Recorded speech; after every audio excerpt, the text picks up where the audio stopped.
Hey all, I hope you're doing fine. I've been wearing my nightie and gown since about 2 p.m. I've had a very bad day. I started a flare up on Sunday.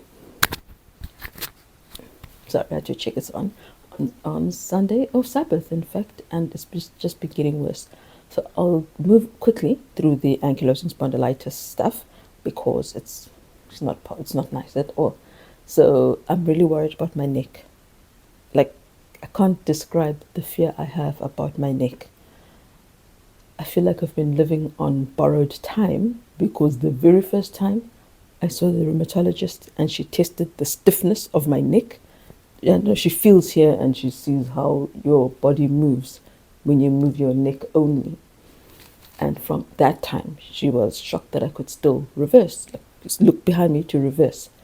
So, in terms of looking behind me to reverse, okay, so I think. But nighttime is when it scares me the most.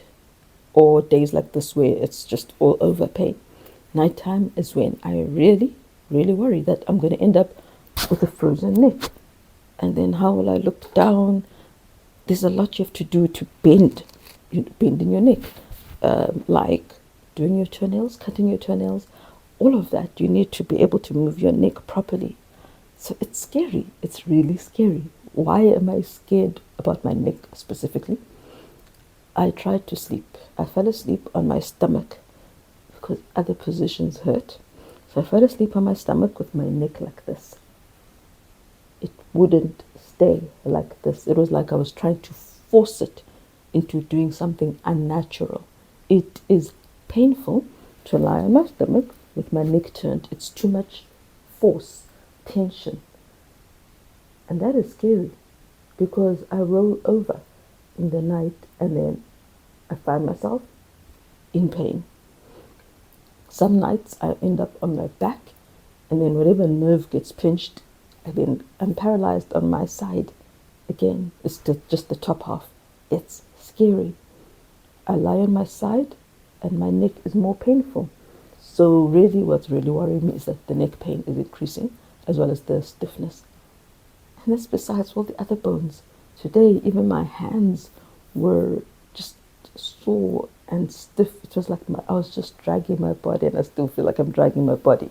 So that is our AS update. This medication is not helping me at all. So I suspect that it's not helping me. It wasn't the infection that I had that raised my CRP to such high values. It's the inflammation from my disease. It's not under control. And it's a flare-up time. So it's really, positive things. School, not positive things, other life things. Homeschooling. I had it all figured out in my head. Homeschooling, special needs. No, let me talk about first our non-speaker, my 5-year-old. She said car on Sunday, but otherwise she doesn't say anything. She just pulls you to the car. The longer her big sister is in Pretoria, we're not in Pretoria, the more agitated you see her becoming. She can't say, where is my sister? She can't ask, when is my sister coming back? Is my sister coming back? And she can't understand things I've said before, but they need to be said again because it's a reality we live every single day. So the longer they're gone, the more agitated she becomes. Last time, for weeks, she would just stand at the door, make sure the door is open, stand at the door like she's waiting for someone to come in.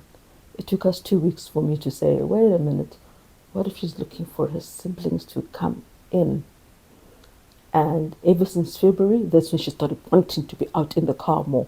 And I used to think, is she looking for them? Because we've dropped them off or they've dropped them off at the airport. So what if she's hoping this drive will be the one to go fetch them from the airport? It is excessive. And as the weeks have gone on since the last holiday, she wants to drive way more often and within a short space of time. My son has had enough because he will come back and then 5 minutes later, she wants to go drive again. And then 5 minutes later, she wants to go drive again.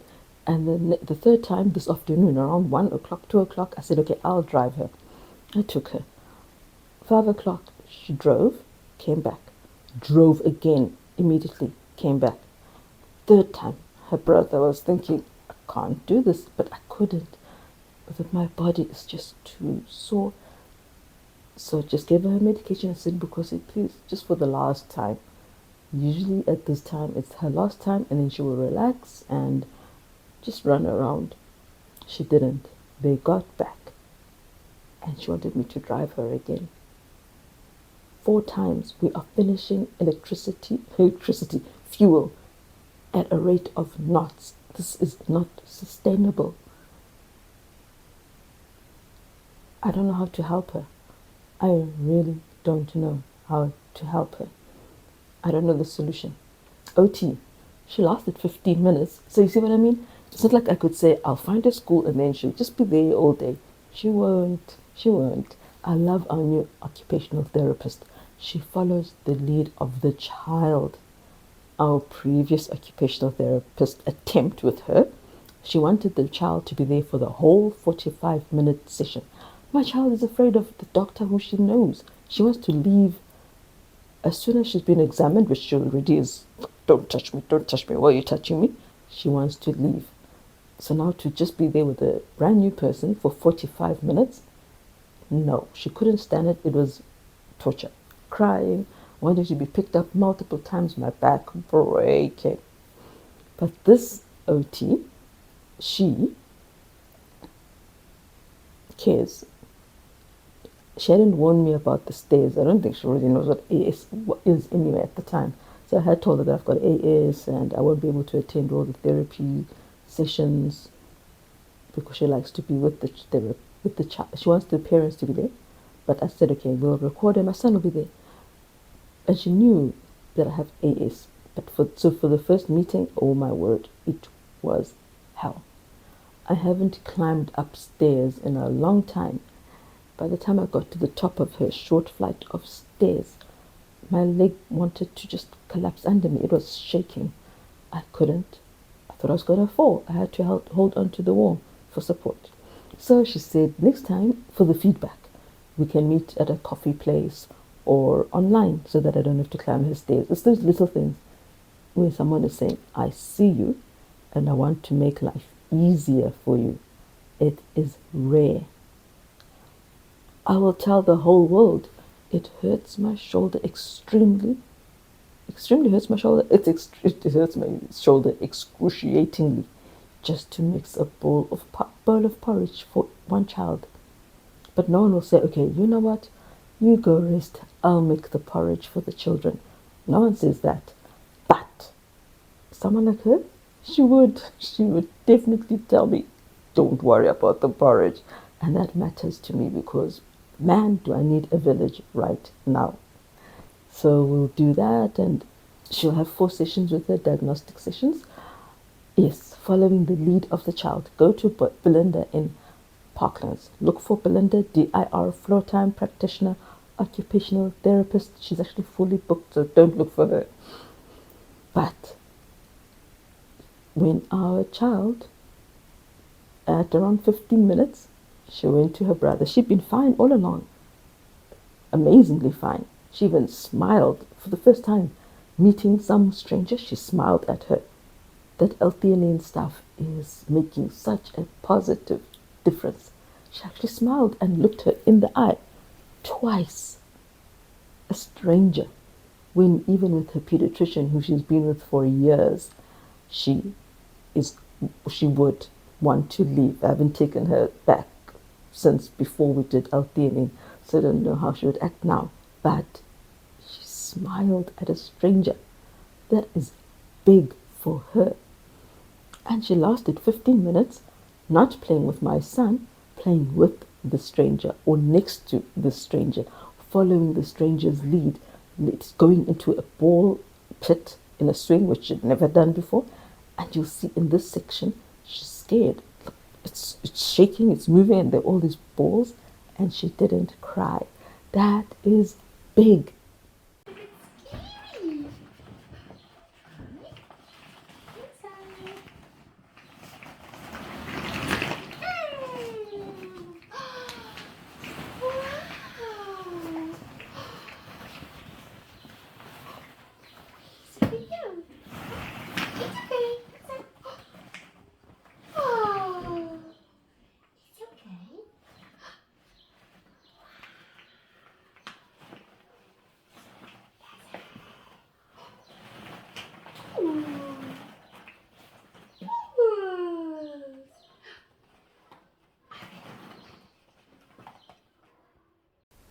She didn't cry. She didn't jump to get out. She actually stayed and she looked trustingly at the occupational therapist. She would have screamed and wanted out before. So as I said, that's why I said I'll start with the AS stuff because it's really bad. It's indescribable, and then we move on to the nice things. So that's where we are. I found an occupational therapist for her. I have no goals because she's so in her own world that any kind of input is welcome. Anything she can manage is okay. It's fine. Something will make a difference, right? Better than nothing. We go to, that was my segment on special needs parenting. We go to homeschooling special needs. Our girl, our 5-year-old, is quite precocious with her maths and her spelling, as I've mentioned before, so I won't go into that again. But now, her oldest sister has noticed 5 years difference in age. Isn't that the schoolwork I did? She did. We had begun on the good and the beautiful, but my angel, both of my oldest, my middle two, they couldn't do it. They couldn't do the maths. They were struggling. It wasn't working for them. So that's when I moved to Christian Light, which has more practice for children with visual processing problems. Yeah, it's better for children with visual processing problems. Maths, it wasn't working for my girl. And she remembered the schoolwork. It's not like syllabi change quickly and dramatically. So even the poem my 5-year-old has to learn is a poem my daughter had to learn, where it tells her in the maths to learn a parent's telephone number, and she has learned mine, the same thing that she had to do as well. And she was saying, Mom, it's not fair. How come she can learn your telephone number and I don't know it? Can't you change it to an easier telephone number that I can learn? So it's those niggles that, wait a minute, I couldn't do this, and I was older, and she can. So now the gap is decreasing. My 10-year-old is in grade 1. My girl is in kindergarten. Next step will be grade 1. And it's not nice to see that. The realization, I struggled, but it's easy. And it came, she verbalized it yesterday. Isn't this the stuff I did and I couldn't learn the poem? And that's what she's trying? And she couldn't do the maths so far, so go do the maths for now. Things like concepts like what number comes before and what number comes after a particular number. 1 before, 1 after. Our 5-year-old gets. The other two, they're getting it now at age 10 and 9. So she's realized that things are not as they could be or as they were for me. So what I then do is give her props, reward her, give her something positive. So what I did tonight was to give her a little card with her strengths. I can't undo or get rid of her weaknesses, her challenges. She does have learning disorders, and I'm not going to slow her sister down. So they might one day, she might be past. Her sister might pass where she is. I don't know yet. So that was what I did. I focused on her positives for today and gave them to her, so that the last thing she will think about when she sleeps is, Mommy is proud of me for ABC. That's how I dealt with it. Now, ADHD, mom of special needs again, specifically ADHD, impulsivity, not thinking about consequences, not thinking about why someone is doing something and what other options are available. I asked Amarissa if I can talk about this, and she said, yes, as long as I make it positive and don't just say, my children are thieves, so that people think, wow, such bad children. So I told her, no, it's an ADHD thing. It's there in my groups. 14-year-olds, 15-year-olds, children buying, stealing weed from their classmates, stealing from the school, stealing from home, like I've mentioned before, stealing my food, stealing the last bit of gluten-free sausage, gluten-free bread I have, which I was looking forward to eating. All of that is hard and frustrating and sad. But I didn't expect it to go out of my house. I lock my bedroom door as much as I can so that when I'm in the kitchen, no one can come sneak into my room and steal my things. And it's not only that they will eat the food, it's not that they will take the hair cream, it's that they will then spill the cream or put shampoo into the cream or take my Vaseline and mix it with shampoo and food coloring. And then I've got no Vaseline. So it's not only that they will take it, it's that they will damage, spoil, waste, break, eat up. So you protect your house. I've taken them shopping and it was just second nature. I'll jump to what happened last week. They went to the shops with their brother, three of them, and I stayed home with our non-speaker who was in bed. And they came back.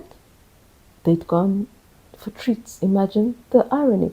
They went to the shops to choose any treat, edible treat they want. That's the Thursday night ritual when there's money. They came back. The next morning, Marissa said, "Oh, twin A, Nalo, stole some Kinder eggs, Kinder Joy eggs, whatever you want to call them." What she doesn't realize is that every time she has volunteered that her younger sister has done something, it's always been when she actually has done it. Cameras help, independent and neutral witnesses have helped, so I knew immediately, okay, it's you as well, or you only. So what did they do? They were in the shop. This is what you should not do with a child who's got moderate to severe ADHD, even with an adult. Teens are stealing out there, guys. At school, at shops. Be careful of your children. Keep an eye on them, not like what happened where my son, for I don't actually know why, because I go with them and I say, "What do you want from here?" "Okay, you've chosen. Now let's go and see what Mickey wants from here." So we always go together. I've never not done it that way, and neither has their father. But my son was, I don't know where, my oldest son, and they were somewhere else, and they took the Kinder eggs and a lip balm and hid it. And then they confessed the next day. So now, how do you punish an ADHD child? You really can't. You're not going to put them in timeout. It's too late. It happened the day before, and it really is meaningless to them. So what I did was to tell them, "Fine, you have got this. Here are the cases of the empties. Here's what you're going to do. You're going to go back with your brother," because I wanted him to learn as well, to be responsible, not to be down there while the others are over there, because then they have autism, they have PDA, they have ADHD. They will sing and dance and make noise and irritate other people. Stick together. Watch over them. You're the oldest one. You're meant to make sure that they're behaving. So I said he must take them back to the shop. Look for the manager. Explain what they did. And then pay for the things they had taken the night before. So they did. They even wrote a letter to say they are sorry for stealing the things. They were petrified. Natural consequences. I don't know if it's natural consequences, but consequences as opposed to punishment, punitive punishment. All right, you did something, let's make it right. You did something wrong, let's make it right. How do we fix it? What had you done? You didn't pay. Now it's time to go and pay.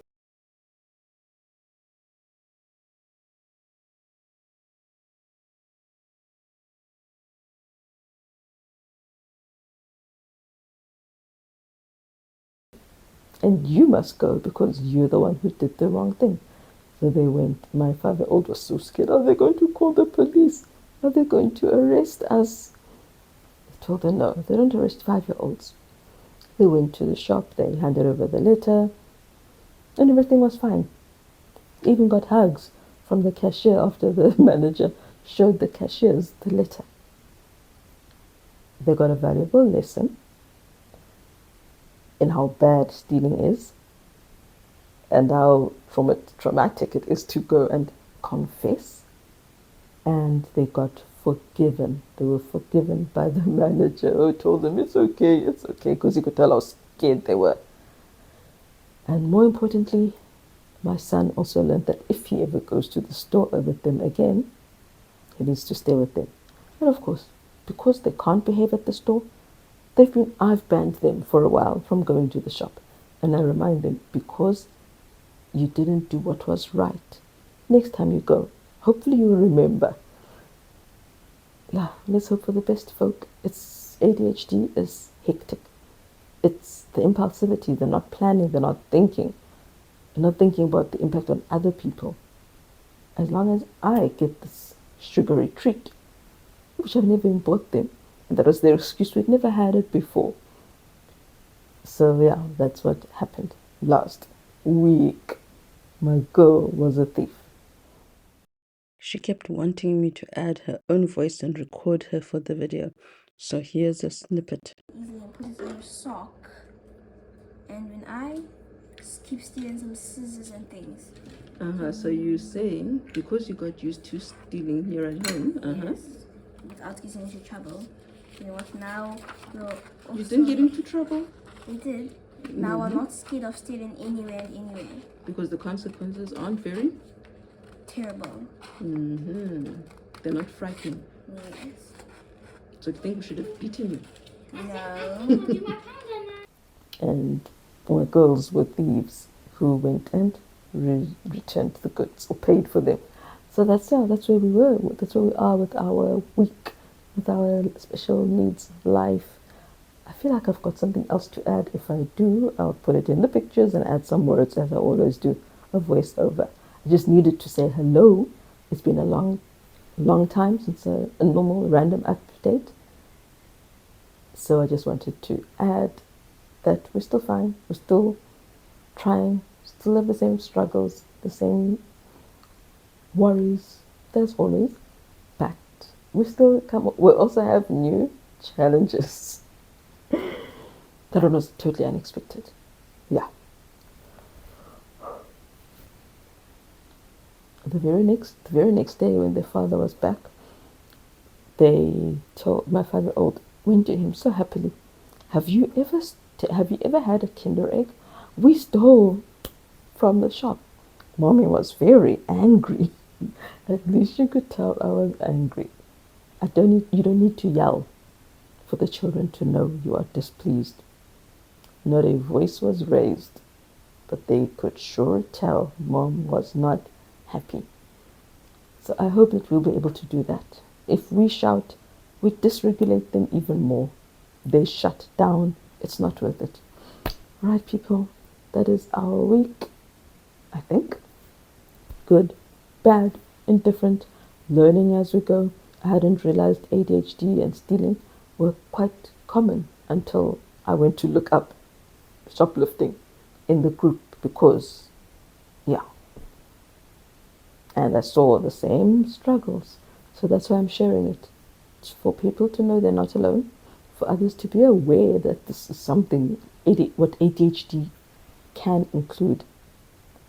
And also for that little tip, be with them as much as you can.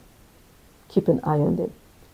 If you've got a child who is taking from your house, from your bedroom, from wherever they shouldn't take, in your home and at school, watch them like a hawk in the shops, if you take them at all. That's my last tip. Take care. Can you spell in? I-N. On? O-N. Wonderful. You did spell them. Maybe. Okay, I've got another difficult one. Can you spell fun? F-U-N. Well done. They didn't ask that one. I just added it. This next one is just going to be a glimpse of her ADHD that keeps her very busy. She was meant to count and she just got up. Well, what are we going to do first? Okay, you can count from 20 to 30, just like we did. Go. 21, 22, 23, 24. Yes, that's what you were doing. 26, 28, 29, 30. Well done. And now 70 to 80. 70, 71, 72, 73, 74, 75, 76, 77, 78, 79, 80. Oh, thank you for showing us what you did. Some new reading books arrived. I was so excited. I couldn't wait to tell them. And in the evening, I told the children, and my son was so happy. He gave me a hug. And I will end on that note. School is not only about numbers, but it's also, I want them to have that desire to read for themselves. And they do. And that is a good note to end on. Happy reading, everybody. Goodbye.